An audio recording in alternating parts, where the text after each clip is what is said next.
For our professional reflection, we have Mark Van Brunt, who was introduced last night. He's the CFO of Raza Development Fund, and if you've been in Phoenix for any amount of time, you've seen his name and his work throughout education in the Valley and many other endeavors, and we're happy to have him.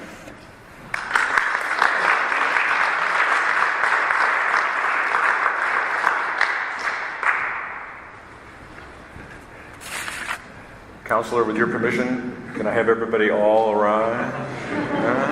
Okay. This way. And then this way. Amen. Amen.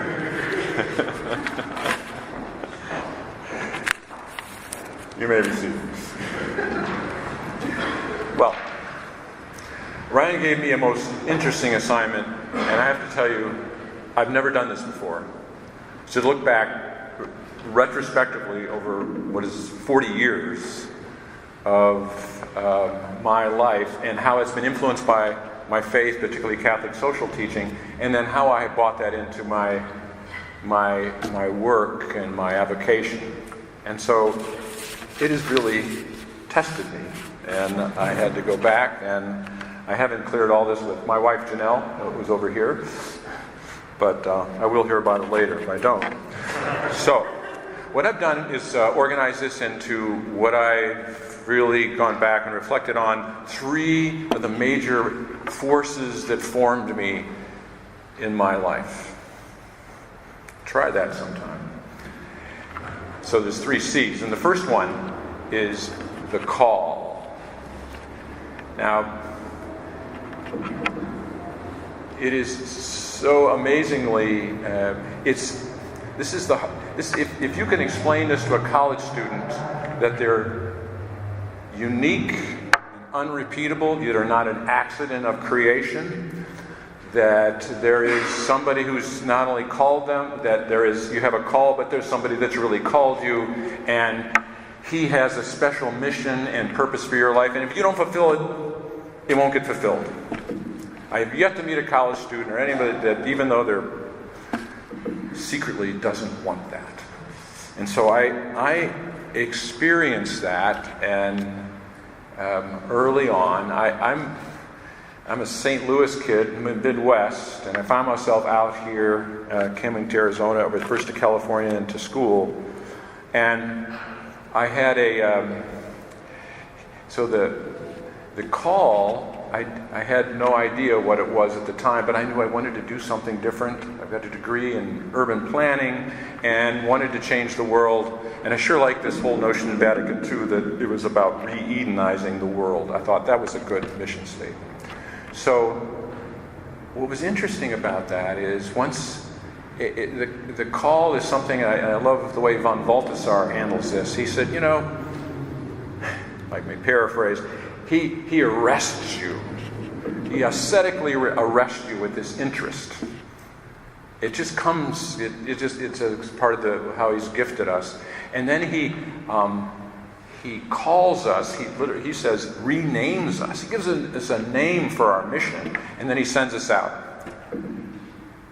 And so for me, I began to work after I graduated from graduate school.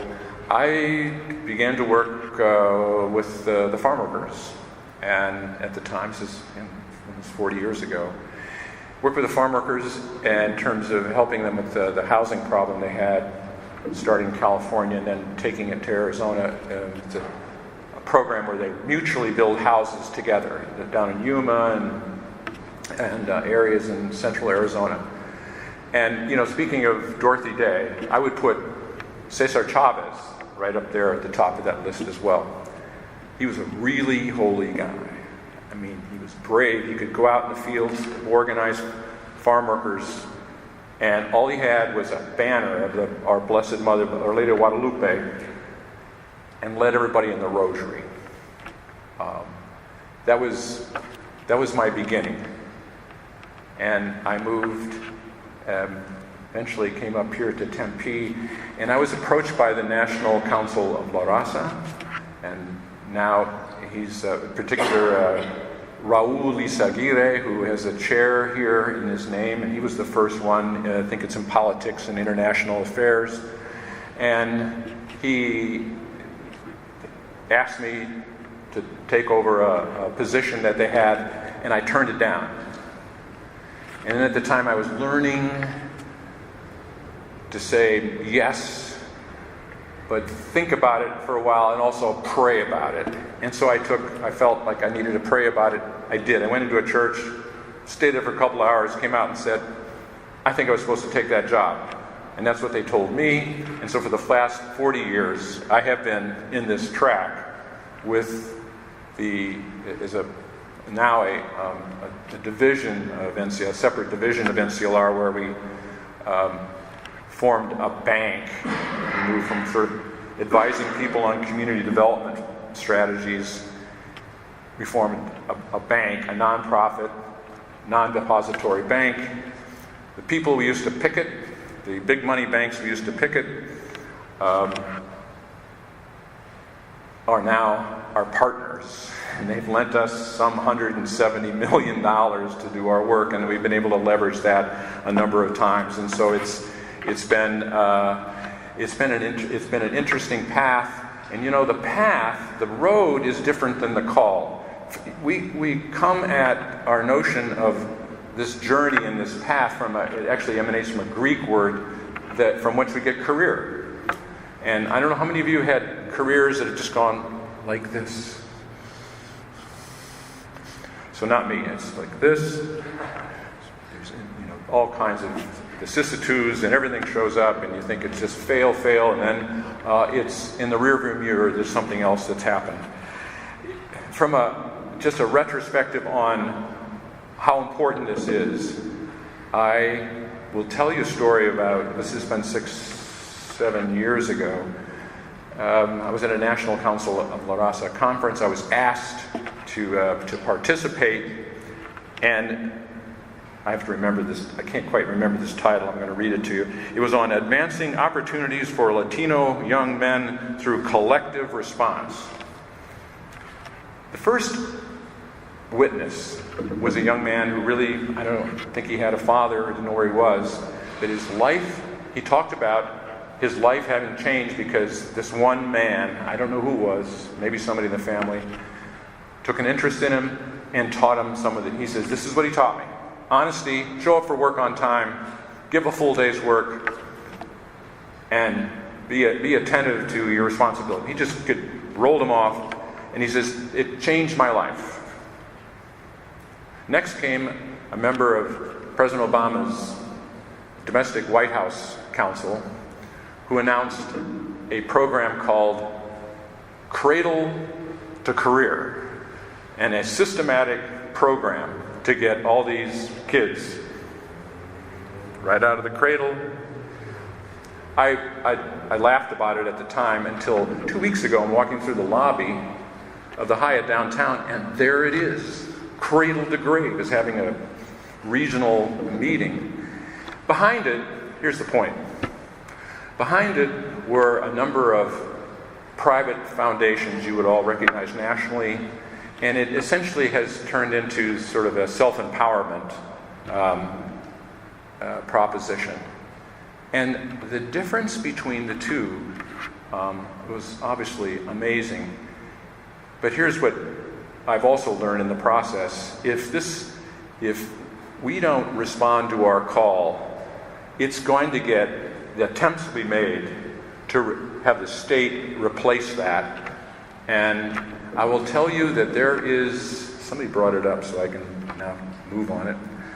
I can tell you that the agenda of most of the modern private foundations is very much in favor of this kind of approach. And they do not think kindly of this whole idea of call, but it's increasingly it's a very divisive thing, and you're going to see more and more of it. And beware, if we don't respond to the Lord's invitation to us, this is the stuff that will. Second C, community. My wife and I, this is in the 70s, and we really made a decision at the time, especially we really had a kind of a conversion, one of which included natural family planning and a few other things, along with prayer. And we became part of an ecclesial lay community in which we really saw so many of the benefits of raising our children with others and promoting in them the kind of virtues that we wanted to see. It is the first school of virtue. This is where wills and their desires and their reason is formed. And they learn self-sacrifice. That's where they learn it. Because primarily the workplace and the society around us is based on function. It's me, it's self-interest. It's actualizing the kind of decisions that you can make economically, as opposed to maybe ones of the heart. And this is what, in fact, an MBA won't get you this. And most people would tell you that by the time somebody's getting an MBA, they never knew where it's coming from. So that has been very formative for us and to this day. And I remember 6 or 7 years ago, Ryan, in this room, we had Cardinal Cordis from the Vatican, and he was assigned by John Paul II to sort of rove the world as a bishop and deal with, really help some of these Catholic lay movements, especially ours, understand what it means to be Catholic. Pull them into the church and the orbit of the church. So he came and visited us here in Tempe 25, 30 years ago, I think. And what was so fascinating about it is he sat us all down and he put one word on the board. He says, all I'm going to talk to you today is about one word. E-T. Et. And.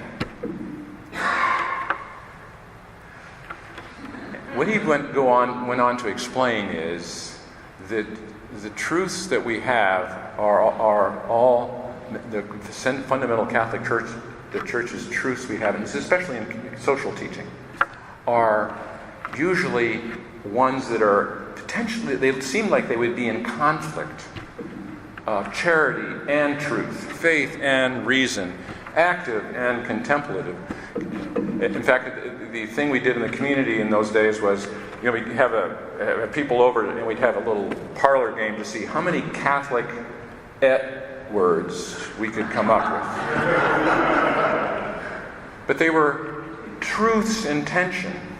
This is news for a guy like me, because my idea of and was good guys and bad guys. So it was formative, and it really helped me understand that because these are in tension, we need their principles, and we need to work through them for the truth and for the truth in us for that moment. And that was just, to me, especially as an activist, that was a life changer.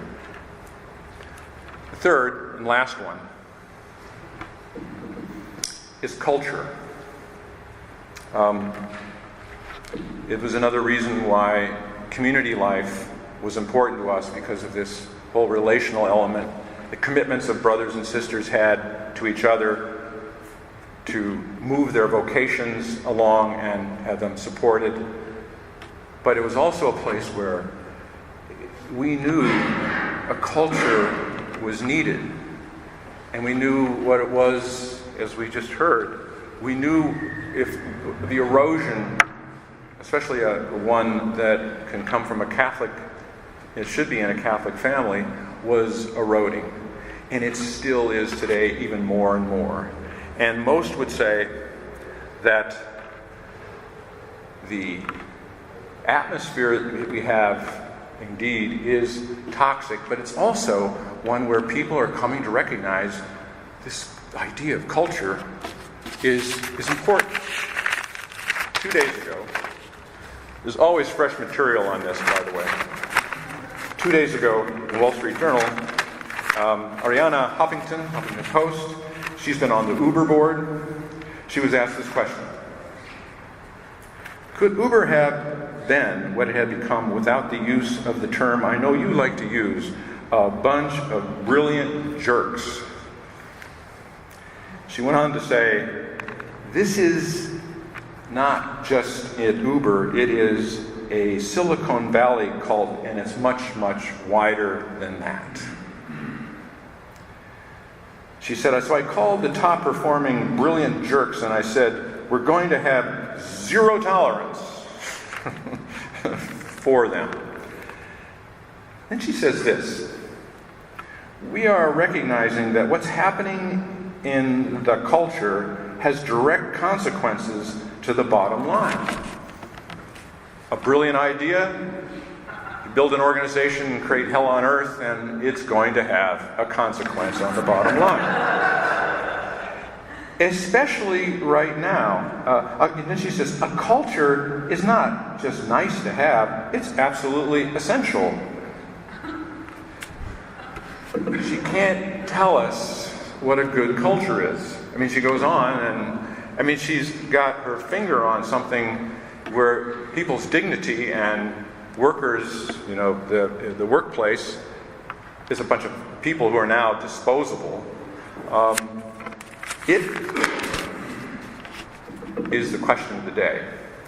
And so that's one of the things that we've had to deal with at the fund, is how, we make loans to nonprofit organizations that serve the poor. They're very high risk, and it's a real feat trying to raise money to do this, and we've been able to do it. But one of the things that qualifies us is we know how to underwrite all this. In other words, put this together. And so typically where a bank would just analyze somebody's balance sheet, we have tilted it in favor of culture trumps the balance sheet. In other words, we have to look at both, but we have had to teach some of the young people on the staff, how do you go in and discern the culture of a place, how people are treated, and how effectively they're doing their jobs and their enthusiasm for it, and this kind of thing. And so this is really the core question of where we are. So in 2 weeks, Standard & Poor's is going to come in and evaluate us and give us a rating. And if we get it, it's going to open up some new capital markets for us, etc. But I know from experience the question they're going to ask us, the primary level, the area of interest in underwriting is going to be this. They don't know this, but this is what they're going to do. They're going to ask us, are your truths, are the essential components of how you operate in proper tension with one another? Now, this is both a relational question and a technical one. I would say, as a chief operating officer, we have audit and finance. We have production, puts all these wonderful loans out. And then we have risk. And we have to make those decisions together. We have to be able to trust one another. And this is this is where I spend half my time doing, is this team. And over the last couple of years, we've had to revamp our job descriptions and really look at our relationships. Do we really trust one another? And do we really know how important it is that we do that, so that we come up with something that truly is not only something we can live with, but really does look at all those together. Early on, one of my brothers said, well, what happens if we can't agree? Is it just, do we get a vote of the majority? I said, well, does that mean you want to vote risk out of the equation? We all have to do this, and do this with an appreciation for one another, and that's what Standard & Poor's is looking for. Our relationship and how we get that done and we have to take our own medicine. It's our culture that they're looking at, because it ain't as good as our balance sheet. And that's what's really helped us move forward. I think the final thing I'll say is this. You remember Pogo, we have met the enemy, and he is us. And so, how do we stay together as a community? We're a kind of a community of persons here. How do we stay together, respecting one another, and coming up with the best decisions possible? And we've been very good at it. They can't believe that all these years our loss rate has been only about 1%. How do you do that? Well, this is one of the, quote, secrets of how we do that. The principles of this is sort of the summit, and it's the hardest thing, if you're in an organization, it's the hardest thing you'll ever do. But we have loyalty and right speech in the office, out of the office. We make agreements on how we're going to handle disagreements. Who needs to know? Who doesn't need to know? Slander and gossip are killers, just killers.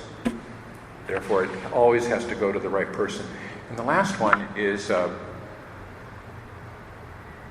seeking forgiveness from one another. And when there's been wrongdoing, we have to go to really talk about that. And now, how do we fix that? How do we make sure that we don't leave you out of that area again? That's what's made us really who we are, and that's what I say S&P is going to look at. But it's our culture, is what we're selling here. It's our culture that makes us who we are. I'm in my last year or so. I promised Janelle I am. The last year or so of this, and we're making a transition. And this is the work that I want to pass on. This is primarily not technical skills, but our culture. And how that culture, if it's inculcated in the senior team, it moves out into the organization. So I applaud UMary for really taking this on. There's lots of these kinds of topics that I think, I know this young people are really interested in, and so off we go to answer the questions that people are really asking. Amen.